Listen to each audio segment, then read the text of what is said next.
you I call can hear you. How you doing? Thank you. I'm good, man. For having me on. It's all good and grateful. Nice to hear a nice familiar voice. I used to love eating when I used to go visit New York quite a bit when I had family living there. Go up to the Stage Deli. I used to like spending a bunch of money on the Derek Jeter sandwich. Yeah, you get enough meat for a week in that place on one sandwich. Right, and those pickles. I love that. Unbelievable. That's funny. That's real New York right there. The half sours, and I used to just enjoy eating at that place. So, well, good to have you. You're coming through. A lot of people probably may not be familiar with your name, but would appreciate your music certainly, and no doubt the legacies that you've been intertwined with, if that's a way to put it. But for folks who are going to have the great pleasure of seeing you live, and maybe who are curious about seeing you when you're here, if you can kind of describe who's coming with you and what we're going to be in for. I'm traveling with another guitar player, and we play songs over the last 500 years, famous songs from Beethoven's Fifth and some Mozart pieces to Gershwin and Irving Berlin and Richard Rodgers, some Beatles, some Ventures, even a Frank Zappa song. It's very audience-friendly. We try to play a lot of songs that people know. We try to get people to sing along a little bit and just, kind of carry on the tradition of this great jazz music that America is responsible for. But yet you do it in a real inclusionary troubadour style. You're talking about 500 years. There's a lot of material, and I was taking a look at the way you've kind of wrapped yourself around so many different things. You named a bunch of it right in there. But also looking at the other cat, is it, what's that guy's, who are you coming with? Vinny Raniolo. Raniolo, right. That's how you pronounce that. Vinny is, you guys do it acoustic? Is that how you interpret, or you bring electric, or? Yeah, we bring out little amps. I have an arch top acoustic guitar with a floating D-Armand pickup. So it's in that style of the 30s and the 40s, style guitars. I love great songs, and I think, again, America's contribution in the art world to the world has been blues and jazz. And I think just a lot of the jazz music was based on these great songs that artists like Louis Armstrong and Ella Fitzgerald and the big bands and Benny Goodman, they were playing all the great songs of the day, the hit songs of the day. And I think that's a big part of what we do, is kind of preserve that era of music. Working with Les Paul for many years and these old legendary jazz and music figures, they were all about songs and entertaining an audience. It's kind of a different, way. Entertaining an audience in the way, though, like vaudeville style, if you will, where you're talking to them. It's not a light show. It's not, it's just the band and the audience, and you make them feel comfortable by telling a little story, playing the songs that they know, taking requests, making them laugh a little bit. So I think, I think that's a big part of jazz and what jazz and blues stands for me anyway, being America's art form, really. You remember the first time you ran into Les? Oh, yeah, absolutely. I was 19 years old. He had just emerged from retirement, playing in downtown New York City. This is after his records with Chet Atkins.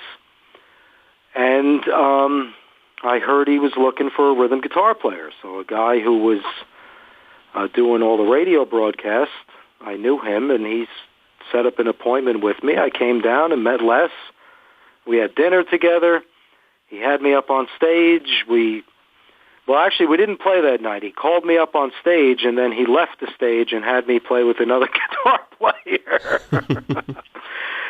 But he, from that day on, we were dear friends until the day he died. I performed with him for about 5 years. And, what more can you say? Probably one of the, if not the most influential guitarist of the last 100 years. As far as the music business go, I think he was probably the number one inventor with the multi-track producer. I mean, here's a guy who, when, you could just have one shot with sound on sound of making an overdub. If you made a mistake, you had to start all over again. He had all that music in his head already before he was making those hit song arrangements of How High the Moon. And a lot of that stuff didn't have drums either, which is another interesting thing I've noticed about Les's music. He was so rhythmic with his playing that you didn't miss drums. You didn't say, wow, these songs don't have drums. You didn't even notice, because his playing was so dynamic and so rhythmic. He was a master, Were you working with him at the Iridium primarily, or was he touring too? Yep, I started with him in 2000. He got sick, and he was out for 6 weeks, and he asked me to fill in for him. And then when he got out of the hospital, he said, why don't you stay on, and we'll make it a quartet, 3 guitars and bass. I said, sure. How can you turn down an opportunity like that, What am I going to say, no? I know, right? It's one of those, good, no point, no doubt. That's a funny one, right? It's like, of course. What do you mean?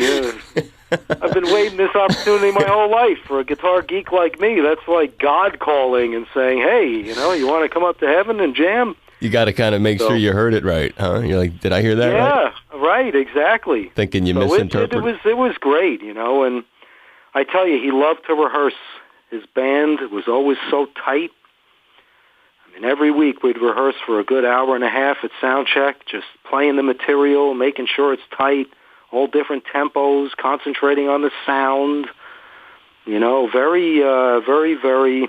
Attention to detail, it sounds like, for sure. Oh, attention to detail. And I mean, it's just amazing because you can't learn that stuff in a classroom or from a book or from a video or from YouTube. I mean, you can learn a lot from those things, but actually, training, it's like training if you're a boxer and training with Muhammad Ali. Right. You know what I mean? Like the master, and here's the guy right there. Like all the little moves, all the things you can't see from the audience, all the little detail of how, when something goes wrong musically, how he covers it up or everybody follow. I mean, that rarely happened, but I'm just... Now you get an inside look. It's like the view the understudy has for... right. I mean, I know what you're saying. When I think about, when it comes to the people who would... The thing that you share, that many people share, is a lot of people love him, and people would come to that gig. That was one of the reasons I asked, trying to figure out where to go with your portion of his life, I guess, that you were involved with him. And it makes me wonder, were there some heavy cats who would stop by and check out? Oh, every week. Who was it that sticks out? That who was the top? Or just like stories that you think, because I can imagine the stories are just breathtaking. Well, every week someone would show up, whether it was a jazz guy, Larry Carlton, or a rock guy like Slash, or the guy from Journey, the guy from the Black Crowes, the old jazz guys like Bucky Pizzarelli and Al Caiola would pay homage. That was always a trip, seeing, like all these guys in their late 80s and mid-80s hanging out. Like they've known each other for 65 years, and just the stories that get told. But I got to say, the top guy, and by far the classiest, and he knew every song that we played, was Paul McCartney. Describe He walked in, and the place just was floored in silence because the great Paul McCartney just walked in, in a tuxedo and sat in the front row. And I tell you, he knew every song that we played. And then later we were hanging out in the dressing room, and Les locked the door, and the guitars came out, and he was singing the Sheik of Araby, and him and Les were telling stories about, it was really amazing, So for me, again, a guitar geek and just being in a situation like that is just, you can't make it up. I mean, you just can't even imagine that something like that can happen. And I remember, too, because I played in Alaska, and I flew back, and it was when I first started with Les, and I knew I was going to miss the first set. And I was so nervous to tell him, And when I told him the week before, he's like, "Oh, that's okay. No, don't worry. Don't rush. Everything will be cool." And I show up there, and I'm hanging out before the second set, and sure enough, Paul McCartney walks in. It was like, wow, I'm really glad I made the effort to do this. And did he sit in on stage or just in the dressing room? He didn't sit in, but he told a story about him and John, their first gig, pre-Beatles, their first gig together. The gig was playing at a pub, and they had to play Les Paul and Mary Ford songs. So he learned How High the Moon, he learned Via con Dios, and World is Waiting for the Sunrise, and they were playing Les Paul and Mary Ford songs on their first gig together. And he told that on stage. He told that story. Yeah, I don't know if it's true or not, but this is what he tells. Yeah, no, that's cool. I mean, that's and any before we turn to some other fascinating aspects of your life, any other great? Because I know there were a lot of them. Just ones that stick out in your mind. A fascinating night. Maybe another legend who could be older or somebody that he admired. Another player. Let's see. Geez, I mean, Larry Carlton was just ridiculously awesome. Man, so many people came in. It's even hard to... Anything awkward or difficult? Anything that didn't work? Anything that just sticks out a bit besides that? No, because Les was such a master showman that no matter what the circumstance was, he fixed it. It was just always so wonderful. Whether it was, a guy who may have had a little too much to drink, a famous rock guy, and gets up there and he's banging away at the blues, and Les would just go by it and, take it out and smile and off on with the show. You know what I mean? There's really a lot of lessons. A lot of lessons in that. Comedians would come in, like Danny DeVito used to frequent, and he'd come up and tell a few jokes, and, Les would always try to tell jokes with him, but Danny DeVito is like the Les Paul of comedy, so it didn't really work out for him. What a treat, though, for people who came. Oh, absolutely. That was part of the gig. It's like, who's going to show up this week, Exactly. No, that's, and when I think about the some of the cats you're associated with, when, to get to have a gig with them, to me, it seems like you got to have a pretty well-rounded background for two of the people I see who are associated with you. I can just imagine, not having worked with them, but just from what I understand from other people who have worked with them. And it seems like those gigs, I imagine, came, I guess, before that. So either would lend themselves to each other. The gig, how did you get to know Madonna? One good thing about what I do is it's kind of a niche. So Madonna was doing a record of 1920 songs, and I was recommended to her to play guitar. So we worked on a record of like I Surrender Dear and all those 1920 songs. It never was released. It was made into a film called The Bloodhounds of Broadway. I've never seen it, actually, but that was how we worked together. And it's just amazing how all of these rock and roll icons have such a love for the great American popular songbook. Yeah, and that they would, if you will, that they would go to those lengths to try to go to those lengths. Here's Madonna at the top of her fame, and she wants to, sing "I Surrender Dear" with a guitar and a bass. It's like, huh? Well, again, one of those surreal moments, It kind of makes me think, because without her in the conversation, it makes you wonder, I guess when she was a little girl, something there was a part of the exposure to music, and you're... Well, probably her parents. She's probably 5 years older than I am, so her father probably listened to Benny Goodman, if you think about it. Was it your folks who got this music into you? Oh, absolutely, yeah. When I was 6, I picked up a guitar, and my father started showing me some chords, and I was playing along with Django Reinhardt records. When did you start playing along with Beatles records? Well, not until I was probably 19 or 20, believe it or not. Jazz guitar was my thing. I wasn't introduced to rock and roll until I bought a Frank Zappa Studio Tan 8-track and put that thing in my car stereo, and all of a sudden I heard "Let Me Take You to the Beach." I was like, I'm hooked on rock and roll now. Frank is the king. Anytime his name comes up, I just love it. Oh, absolutely. There's no one better than him as far as a guitar player or composer of that music. It's just unbelievable what the guy does. You cross paths with him in your days? No, unfortunately not. I wish I would have had a chance to meet him because he just, I just love where he's coming from as far as his dedication to music. I mean, if you think about the amount of material that this guy wrote and recorded in his short time on Earth, it's like, how can anybody think of doing that?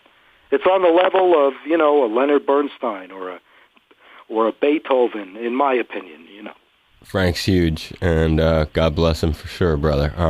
Yep. Well, we have a sing-along on "Let Me Take You to the Beach" in our show. Hey, nothing could be wrong about that, Frank. Exactly, that's what I mean. So, our show's kind of like that, but, I mean, it is, virtuoso guitar playing. I mean, when we play the guitars, it's serious. Is that... I mean, we spend a lot of time, a lot of my life has been spent to playing guitar, and I still love every minute of it. Is that why you got, when I think about that specialization, I guess, in terms of your explanation for how you crossed paths with the Material Girl, was it that sort of...